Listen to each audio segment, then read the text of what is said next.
Welcome එක්ස්ට්‍රීමර්ස්. Previous video එකේ මම දාලා තිබ්බා චේන් ක්ලීන් කරන්නේ කොහොමද, ඒ වගේම cleaning products and chain loop ගැන කතා කරලා තිබ්බා. ඒකේ නෙක්ස්ට් පාර්ට් එක තමයි මේක. හරිද? සෝ ඒ කන්ටිනියස් ඉඳලා මේ ඒ වීඩියෝ එක බලපු නැති කට්ටිය ඩිස්ක්‍රිප්ෂන් එකේ ඒ ලින්ක් එක දාන්නම්. ඕක බලලා ඊට පස්සේ මේ වීඩියෝ එක කන්ටිනියු කරන්න. ඕකේ, එහෙනම් අපි ඒ කන්ටිනියස් එකට යමු. ඊට පස්සේ බයික් එක ස්ටාර්ට් කළා ෆස්ට් ගියර් එකේ මේක තියන්න. අනිවාර්යෙන් මේන් ස්ටෑන්ඩ් ගන්න මේකට. සයිඩ් ස්ටෑන්ඩ් ගාලා කරන්න බෑ. පැඩොක් තියෙන කට්ටිය පැඩොක් එකක් තියලා වැඩේ කරන්න. හරිද? පැඩොක් නැති කට්ටිය. ඒ කියන්නේ මම ඔය කට්ටිය මේන් ස්ටෑන්ඩ් එක ගාලා මේම කරා නම් අපිට පුළුවන් ක්ලීන් එක දී ලූප් කරලා දී පොඩ ලීස් අපිට වැඩ ඉවර කරන්න. හරි. දැන් ඔච්චරයි දැන් කරන්න තියෙන්නේ. ටික වෙලාවක් තිබ්බා. දැන් අපි යන්නේ ඉතින් ඕක.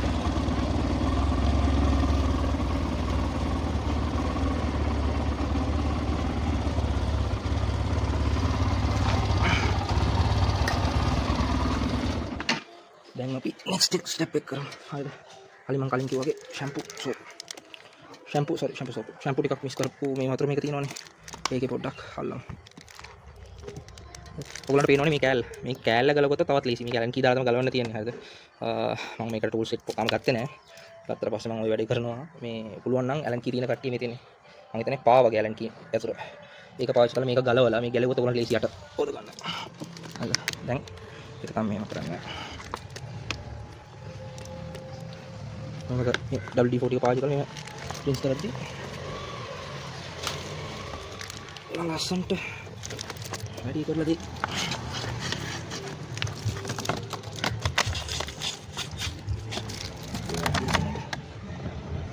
මේ රෝද පොඩ කරකවලා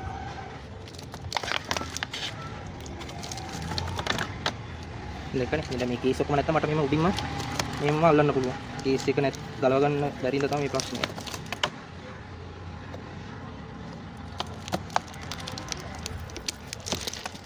පේනවනේ අනටි මේ ඔක්කොම දැන් වෝටර් ප්‍රෙෂර් ගන්න එක ඇල්ලුවා නම් ගේම නැතුව යනවා මේ ටික. මාත් ඒකයි ප්‍රෙෂර් ගන්නයක් ගන්න බලන්නේ. බලමු මේ ගණන්නේ මේ කාලේ. ටිකක් ඉතින් මේ කාලේ හැමදේම ගණන්නේ. ඕකේ ඉන්න තමයි මේ ප්‍රශ්නේ. මේක නම් බජට් මේක. සෝ මම ගාලා එක පැත්තට දාලා තමයි ලබා ගන්න තියෙන්නේ.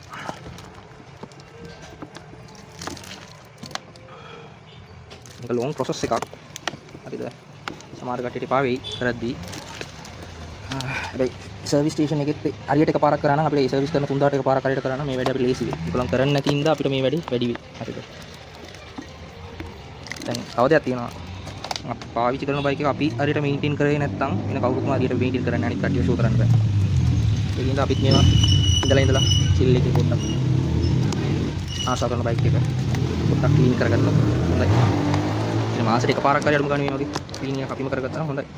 එළිය දෙන එකට වඩා. අපි මම අපෝ කියන්නම් මේ ප්‍රොසෙස් එක ලීසි වෙයි. මේ අපි ප්‍රෙෂර් ගන්න එකක් අපි ගාව තියෙනවා නම්. හරිද? අර 5000ට කොහෙද 5000ට ප්‍රෙෂර් ගන්න එකක් තියෙනවා. ඕක නම් මට එච්චර සෙට් නෑ.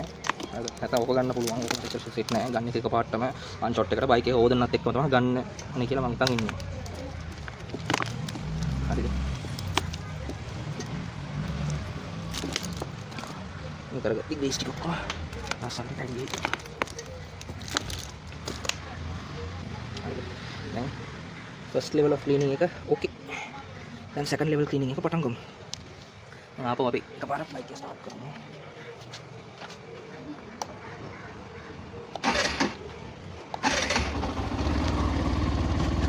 ගිරාලා පොටක් වෙලා තියෙනවා.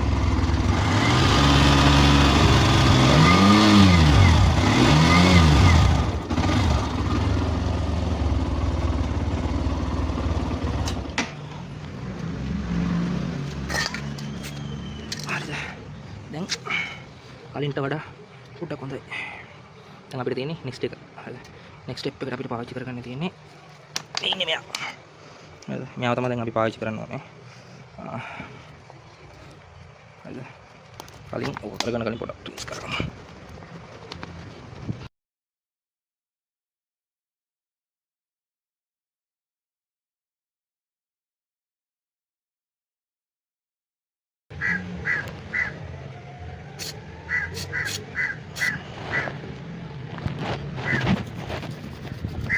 WD-40 එක බ්‍රෂ් එකේ පොටක් ගාලා මේ මතින් කරන්න. ඔයාලා බලන්න පල්ලෙයා මම කරෙද්දී ග්‍රීස් ටික දාලා තියෙන ලූබ් මඩ ටික ඔක්කොම එළියට එනවා. මඩන් ටික ඔක්කොම එළියට එන්න ඕනේ.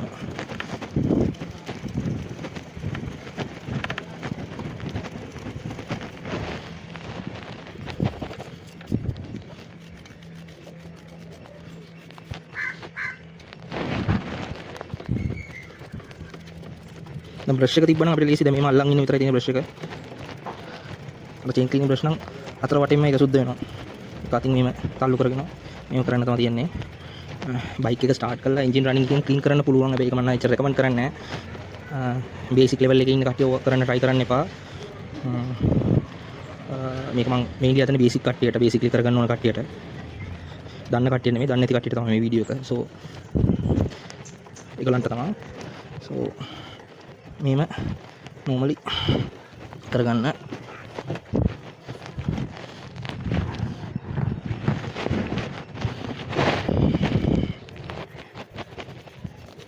ඊට පස්සේ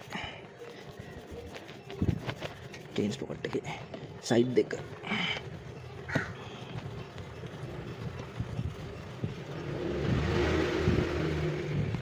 මේ වගේ කරගන්න.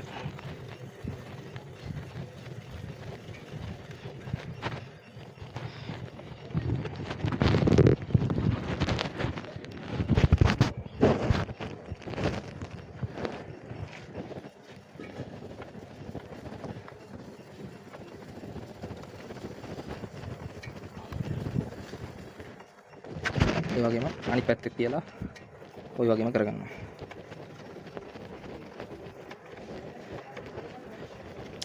මේ තරම් ක්ලීන් වුණොත් විතරයි අපිට පුළුවන් චේන්ජ් පොකට් එක ගොඩක් කල් පාවිච්චි කරන්න. චේන්ජ් පොකට් එක මට ගන්න තරමට 20000කටත් වඩා වැඩි ඇති. බොහෝ දුරට බෝරින් චේන්ජ් පොකට් එක ගණන්. ඒ වගේම ගොඩක් කල් පාවිච්චි කරන්න පුළුවන්. මේම අපි දැන් එන්ජින් ඔයිල් හරි නැත්තම් බ්‍රේක් ඔයිල් හරි වෙන හරියට ක්ලීන් කරන්නේ නැතුව මේව normally loop කරන් ගියොත් හරි වැලි ටික ෆෝම් වෙලා ඕරින් එක ඩැමේජ් වෙනවා. ඕරින් ඩැමේජ් වුණාට පස්සේ චේන් වල සද්දයයි ඊට පස්සේ චේන් එක මාරු කරන්න මේ ස්පොකට් එක සවුත් වෙලා. සෝ මේ සාමාන්‍ය මේ ස්පොකට් එකක් අඩුම ගානේ 20000 කිලෝමීටර් යන්න ඕනේ. හරිද? 20000ක්වත් ගියේ නැත්තම් අපේ චේන් ස්පොකට් එකේ මේන්ටනන්ස් එකේ තමයි කේස් එකක් තියෙන්නේ. ඒකින්ද ඒක අනිවාර්යයෙන් බලලා කරන්න ඕන දෙයක් අනිවාර්යයෙන් බලලා කරන්න. හරිද?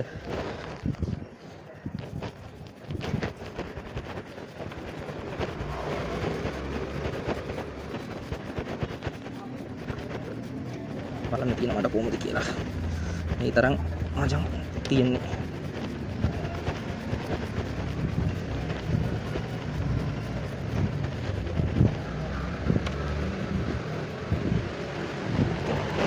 බලදි ලේසි වගේ කියද්දි චේන් ක්ලීනින් ලේසි නෑ. ඒක මම කිව්වේ මේ මොනවාද වොෂ් කරන මේ වෝටර් පම්ප් මැෂින් ගන්න එකක් තියෙනවා ලේසි මේ වැඩි කරන්න. හොඳ එකක් තිබ්බනම් ලේසි එකපාරට බයික් එකක් වද ගත්තා එකක් මේ කරා. සෝ මේ බ්‍රෂ් එක මේ කන්ඩිෂන් එකේ කොහොමද වැඩ ටික ඉවර වෙද්දි. හරිද?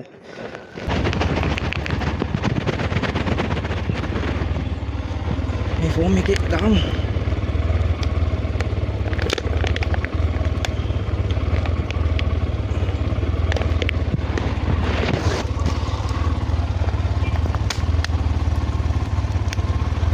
මේකම ප්‍රොෂ ගන්න එක ගාති පොඩක් විතර බලන්න කොහොමද යන්නේ කියලා. හරිද?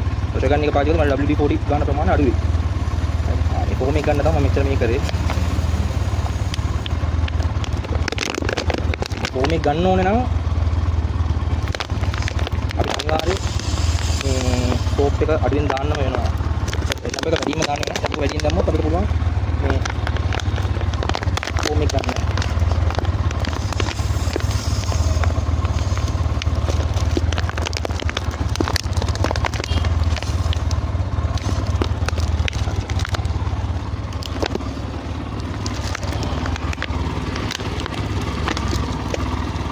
ඒ දීප් එක වෙනවා නම් WD-40 එකේ ප්‍රශ්නයක් වෙන්න පුළුවන් අපිට. WD-40 එක පාවිච්චි කරන නිසා. ඒකයි මේ ලූප් එක පාවිච්චි කරන්න තියෙන්නේ. හරිද? මේ ෆයර් ඉෂුස් වගේ ඉන්න පුළුවන්. ඒක තියෙනවා අපිට. ඒකෙන් තමයි ලූප් එක පාවිච්චි කරන්න කියන්නේ. WD-40 ක්ලීන් නැතිව පාවිච්චි කරන එක අවුලන්නේ.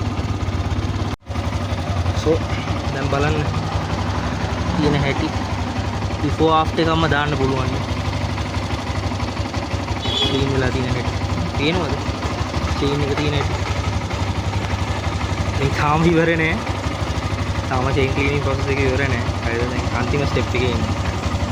මේ තරම්වත් ක්ලීන් වෙන්න ඕනේ බොයිස්. මේ තරම් ක්ලීන් වෙන්න ඕනේ. මේක තමයි චේන් ක්ලීනින් කියන්නේ. සර්විස් වල චේන් එකක් ක්ලීන් කරොත් අනිවාර්යයෙන් බලන්න මේ අඩුම මේ තරමට හරි තියනවද කියලා. මේ තරමට හරි තිබ්බනම් අවුලන්නේ නැහැ. හරිද? මම නම් චේන් එක හොඳට ක්ලීන් කරනවා මේක මදි මට. හරි ඔක ලාස්ට් ස්ටෙප් එක බලමු අපි එනවා.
දැන් අපිට ලූප් එක කරගන්න පුළුවන්.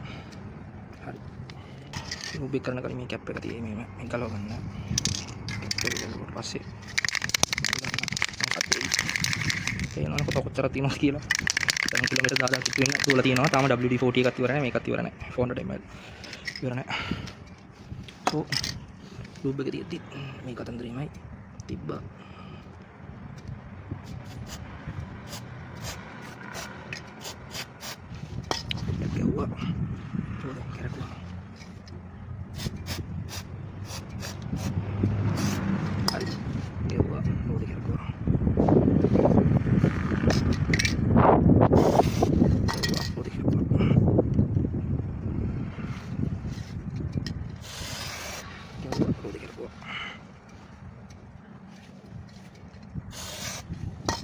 අපි ලූප් ගාද්දී මේ තියෙන ලින්ක් එක මේ ලින්ක් එකට තමයි වදින්න ඕනේ. හරිද? අපි බලන්න මම ලූප් එක ස්ප්‍රේ කරන්නේ එහෙම. හේතුව ඒක අර ලූප් එක ස්ප්‍රේ කරද්දී ෆුල් පැත්තටම යනවා ඕක. ස්ප්‍රෙඩ් වෙනවා. ඒක අර බටෙත් කියන්නේ අර ලූප් එක සිස්ටම් එක කරලා තියෙන ඒක. හරිද? මේක ගෙවුවට පස්සේ ලූප් එක ආපුවම මේ පින්ක් අන්න මේ අර ලොක් එක තමයි මතක තියාගන්නේ. මේ ලොක් එක තියෙනවනේ. මේ ලොක් එක වෙනකන් ගා ගන්න. හරිද? මෙච්චරයි ගන්න තියෙනවා. ඊට පස්සේ අපිට පුළුවන් බයික් එක ස්ටාර්ට් කරනවා. බයික් එක ස්ටාර්ට් කරා. බස් ගියර් එකට දැම්මා. දැම්මට පස්සේ අපිට පුළුවන් ඊට පස්සේ පේනවනේ මේ ස්ප්‍රේ කරද්දී උඩින් ගන්න තියෙනවා. පස්සේ වදින පොට්ටක් දාගන්න. අර පින් කියන කැටලොග් එක පොඩ්ඩක් මතක තියාගන්න. කොහොම තියෙද්දි ඒක හරියට වැදිනවා. හරිද? සෝ මේ ටික වෙලාවක් තිබ්බට පස්සේ මේ ලූප් එක හොඳටම හැම තැනටම ලූබ්‍රිකේට් වුණාට පස්සේ චේන් ලූප් එක හරි ඉච්චරයි කරගන්න තියෙන්නේ. හරිද? මේම තමා ඩ්‍රයි ලූප්ගේ ෆිනිෂින් එක තියෙන්නේ. හරිද? එමෙ ලාවට තම ස්ටික් වෙලා වගේ තියේ එක. මේක එම දුර දිගට කන්ටිනියු වෙන්න ඕනේ ෆස්ට් 500 කිලෝමීටර් ඉවර වෙනකම්.